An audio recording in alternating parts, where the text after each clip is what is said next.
Suryansh school of economics YouTube channel पर आप सभी का स्वागत है। मैं हूं पुरुषोत्तम कुमार पाठक। आज के इस वीडियो में मैं आप लोगों के साथ चर्चा करने वाला हूं परिवर्तनशील अनुपातों के नियम के बारे में, लॉ ऑफ वेरिएबल प्रोपोर्शंस के बारे में। यह नियम अर्थशास्त्र का एक बहुत ही महत्वपूर्ण नियम है जो अल्पकालीन उत्पादन फलन की व्याख्या करता है।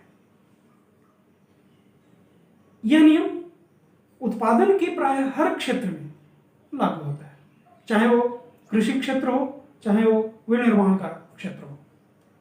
इसलिए इस नियम को लेकर विक्सटीड का कहना है कि यह नियम उतना ही सार्वभौमिक है जितना कि हमारे जीवन का नियम।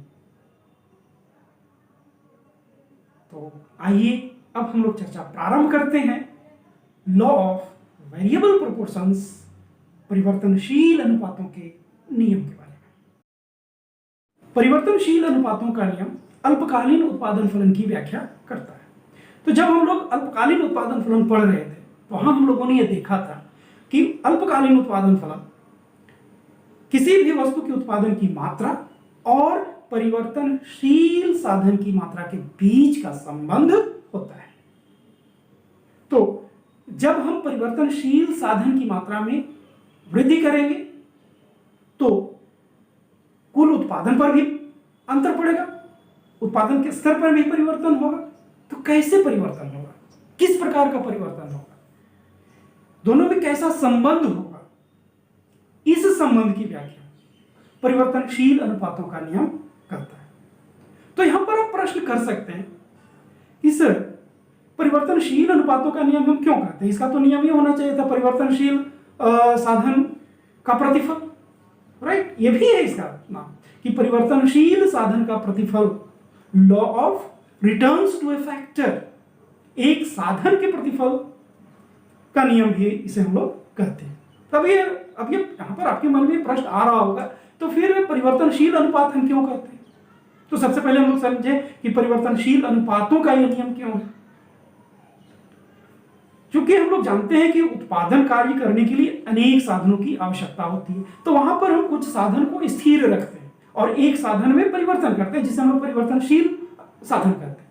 तो स्थिर साधनों के साथ जब आप परिवर्तनशील साधनों में वृद्धि करते हैं तो परिवर्तनशील साधन और स्थिर साधन के बीच का अनुपात बदल जाता है। जैसे मान लें कि किसी भी वस्तु के उत्पादन में दो साधनों की आवश्यकता है, एक श्रम साधन और दूसरा पूंजी साधन।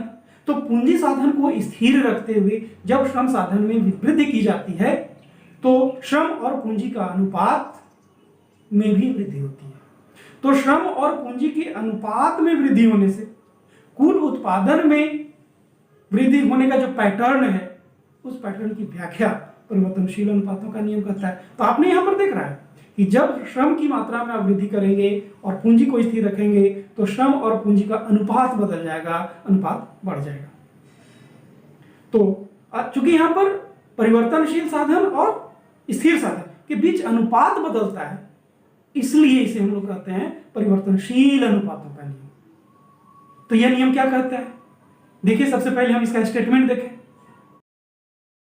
अन्य साधनों के स्थिर रखते हुए परिवर्ती साधन में वृद्धि करने पर शुरू में औसत उत्पादन, सीमांत उत्पादन दोनों बढ़ते हैं, परिणामतः कुल उत्पादन तेजी से बढ़ता है।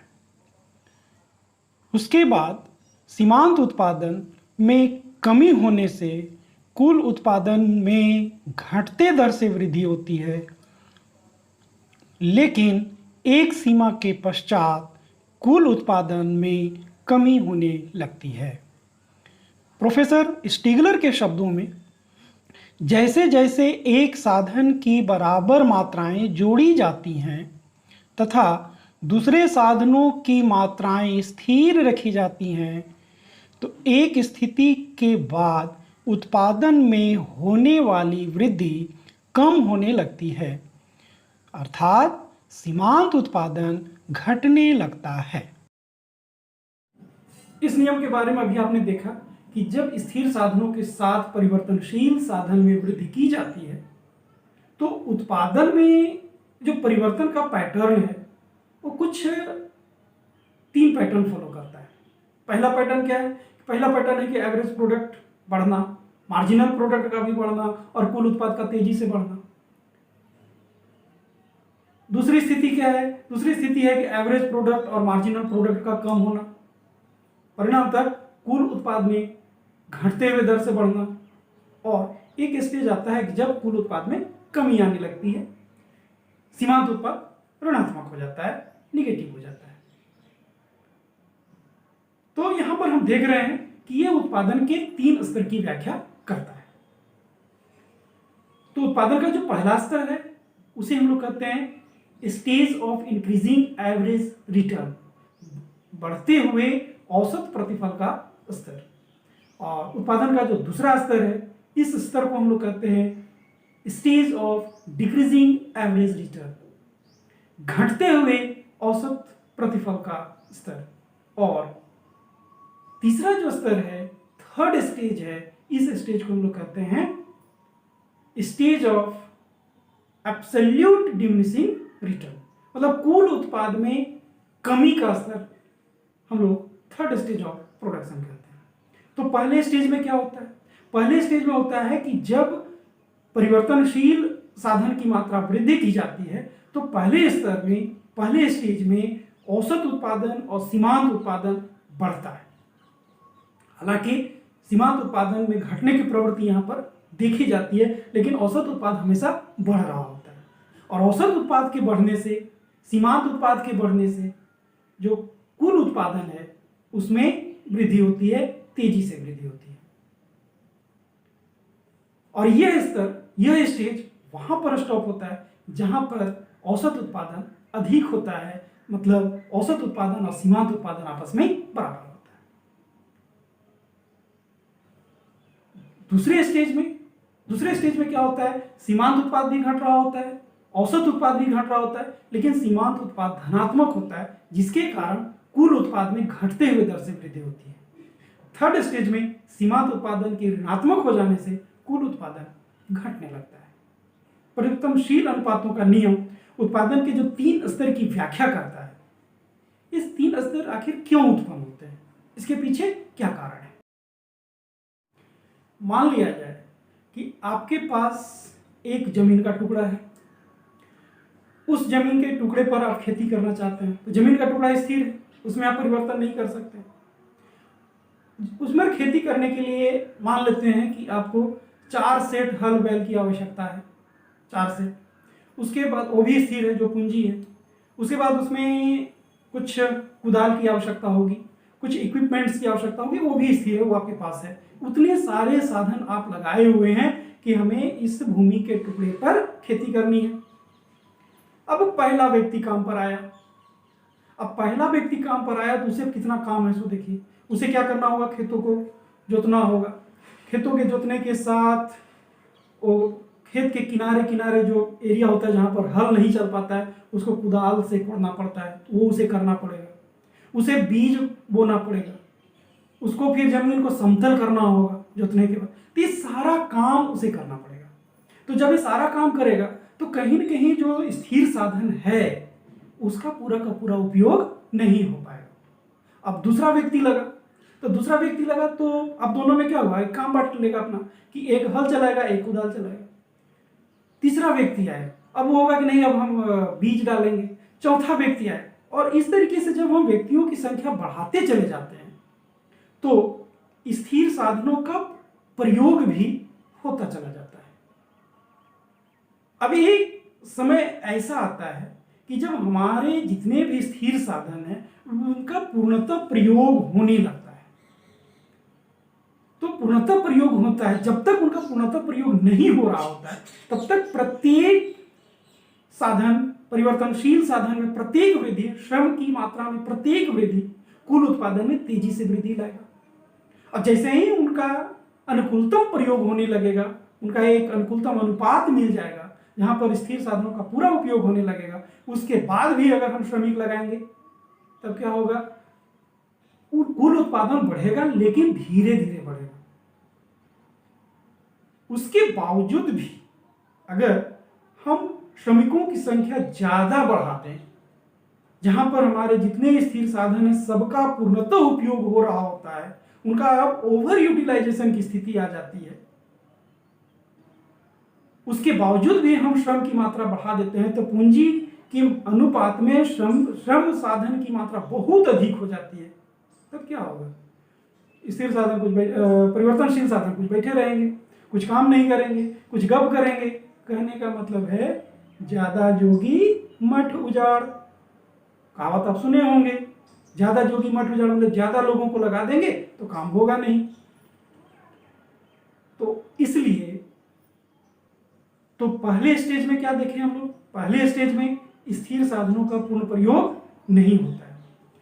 सेकेंड स्टेज में क्या देखें? सेकेंड स्टेज में स्थिर साधन और परिवर्तनशील साधनों का पूर्ण उपयोग होता है। पूर्ण उपयोग के साथ साथ परिवर्तनशील साधन की मात्रा स्थिर साधन की तुलना में अधिक होने लगती है। और तीसरे स्टेज में क्या देखें? तीसरे स्टेज में परिवर्तनशील साधनों की मात्रा स्थिर साधनों की तुलना में बहुत अधिक हो जाने से स्थिर साधनों का ओवर यूटिलाइजेशन होने लगता है और कुछ परिवर्तनशील साधन बेकार होने लगते हैं, उनका प्रयोग नहीं हो पाता है, जो उनकी क्षमता के अनुरूप कार्य नहीं कर पाते हैं। तो ऐसी परिस्थिति में कुल उत्पादन घटता है। अब यहां पर एक प्रश्न है कि एक विवेकशील उत्पादक जो होगा वो किस स्टेज पर उत्पादन करेगा? पहला स्टेज पर, दूसरा स्टेज पर कि तीसरा स्टेज पर? तभी हम लोग देखें पहला स्टेज में कि स्थिर साधनों का पूरा प्रयोग नहीं हो पाता है। तो जब तक स्थिर साधन का पूरा प्रयोग नहीं होगा तब तक वो चाहेगा ना कि हमारे पास जो स्थिर साधन इसका पूर्ण प्रयोग हो। तो इसका मतलब पहला स्टेज में रुकेगा नहीं, जबकि कुल उत्पादन तेजी से बढ़ रहा होता है।